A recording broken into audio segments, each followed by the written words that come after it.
All right, this is finding the dot products of two or more vectors. So we have first the definition in the blue here, lots of highlighting here. So far we have added our vectors together and we've multiplied, which is scalar multiplication. What we're going to do now is we're going to go ahead and do the dot product. This will yield a scalar rather than a vector. So imagine we have a vector, u, in component form. We'll call that u sub 1, comma, u sub 2. And then we have another vector in component form, v sub 1, comma, v sub 2. In order to multiply those two vectors together, you're going to use this formula right here. You're going to take u1 times v1, add it to u2 times v2. All right, so go ahead and write that down in this box.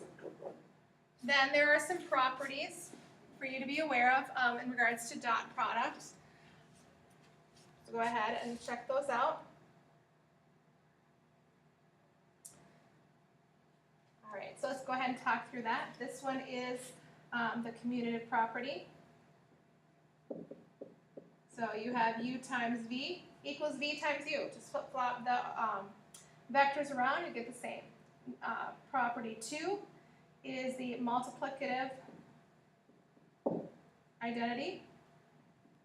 And then, anything times 0, you're going to get times 0, you're going to get 0.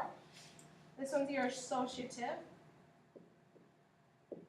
Just regrouping in this, or not associative, distributive property. Excuse me. Distributive property can multiply through the two vectors. And then number 4, v times v can be split up as the magnitude of v squared, and then your distributive property here as c times u times v, or u times c times v.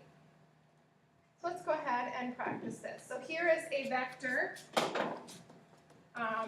4, 5 times vector 2, 3. So these are both in component form. So we're going to use this formula right here. So we're going to take, to find the dot product, we take 4 times 2, add it, 5 times 3. Let's simplify it. So 4 times 2 is 8. 5 times 3 is 15. We end up with not a vector anymore, but a scalar. So the dot product of u times v is 23. All right, next one. 2 more vectors that we will multiply using the dot product. So we'll take 2 times 1 plus negative 1 times 2. We'll simplify that. 2 times 1 is 2. Negative 1 times negative 2 is negative 2. Simplify it and we get 0. Last one. Here are our 2 vectors. Use the dot product, so 0 times 4.